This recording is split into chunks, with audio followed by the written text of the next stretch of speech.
欢迎观看老爸的时光。今天分享一款小零食猫耳朵的做法，很常见的一款零食，大家肯定都非常熟悉。今天分享的是一款咸味的做法，可以在这个基础上做成五香的、孜然的、香辣的。接下来就分享这款零食怎样在家里来制作。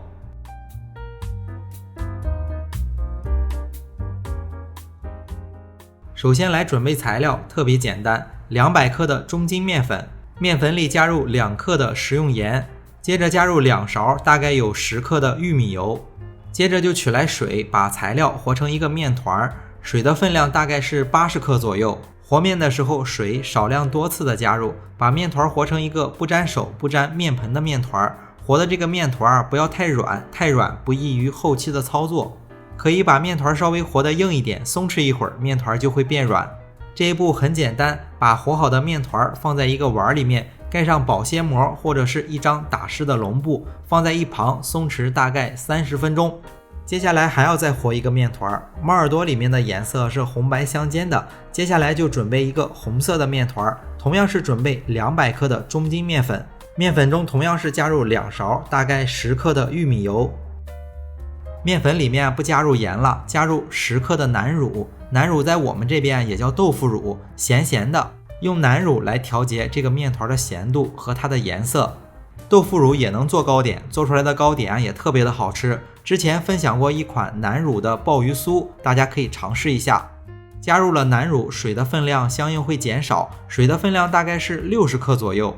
同样是和成一个类似刚才的面团，然后放在一个碗中，盖上保鲜膜，松弛大概半个小时。第一个面团会先松弛好，这个时候取出来，在案板上撒上少许的干面粉，用擀面杖把这个面团给它摊开。这个面皮摊起来就比较简单了，因为我们不需要把面皮摊得太薄，借助干面粉，不要把面皮擀破，把面皮摊成一个长大概30公分、宽25公分左右的一张面皮。摊面皮的时候用一点巧劲儿，把面皮摊得更像一张长方形。操作难度不是很大，这个面皮摊好之后，另一个面团也松弛好了，把面团也摊成一个类似一样大小的一个面皮。操作的时候配合少许的干面粉，不要把面皮擀破，和上一步是一样的，就不做过多的镜头展示了。接下来来看下一步，2张面皮都摊好以后在其中的一张面皮上刷上少许的清水，水不需要刷太多，让面皮稍微发黏一点，然后把2张面皮给它叠在一起，简单的把2张叠在一起的面皮规整的整齐一些，还是要注意撒上干面粉，然后把2张面皮擀得更紧实一些。取来水，在面皮的表面接着再涂上一层水，然后慢慢的把这个面皮卷起来。卷的时候要卷得结实一点，不要让里面有缝隙。刚开始卷这个边的时候，用手压着卷，慢慢的卷，不要着急，这一步没什么难度，卷的时候细致一点。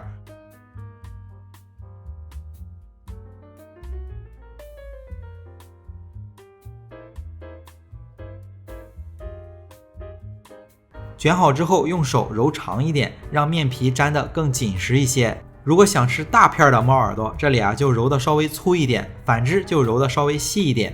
如果揉得不好，就用一把刀把前后的边角去一下。如果揉成像视频这样，就不用去边角了。揉的时候细致一点，还能多做几片猫耳朵出来。用刀测试一下这个面团的硬度，在中间切开。如果感觉偏软不好操作，那就把这2段放在冰箱里冷冻一小会儿。如果感觉硬度适中，比较好下刀，这里就直接来切片制作。切的时候尽量把片切得薄一些，如果切得太厚，油炸出来会比较硬，不酥脆。如果前期面团和得比较软，这一步肯定就不好切，就按照我刚才说的，放在冰箱里冷冻一小会儿，冷冻到好下刀。切了好长时间，终于全部都切完了。为了防止切片粘在一起，撒上少许的干面粉。干面粉不需要撒太多，稍微撒一点就可以，保证不粘连，然后放在一个盘子里面。接下来就起锅烧油，把猫耳朵炸出来。预热的时候用中火来加热，锅中加入半锅的油，油温不需要太热，烧至竹块放进去，冒这种小气泡，油就加热好了。然后就分批次的下锅炸熟。之前也分享了几款油炸类的小零食，比如说麻花或者是麻叶。如果感觉这半锅油光炸猫耳朵太浪费，可以炸一些甜的、咸的麻花或者是麻叶，还有炸丸子、炸带鱼、炸藕盒、炸茄盒，这都是我们这边经常要做来吃的。今天制作的这款猫耳朵比较常见，我们只需要辨别它的颜色就知道炸没炸熟。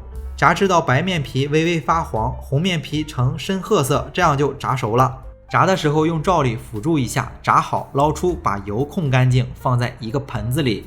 炸好之后趁热添加佐料，如果自己操作比较慢，就分批次的添加佐料。口味可以做孜然的、五香的、咸香的，或者是香辣的，根据自己的口味加入适当的佐料。加入完之后，就把这个盆子不断的颠簸，让这个材料均匀的挂在这个猫耳朵上。为了方便大家去记视频中所需要的材料，留言区或备注栏有文字版的配料。如果您有问题，或者是有想吃的美食，可以在留言区留言。如果大家喜欢老爸做的美食，也可以帮忙关注，点个赞。猫耳朵放凉之后就可以吃了，酥酥脆脆的，特别香。今天的这期视频到这里就结束了，也祝大家生活愉快。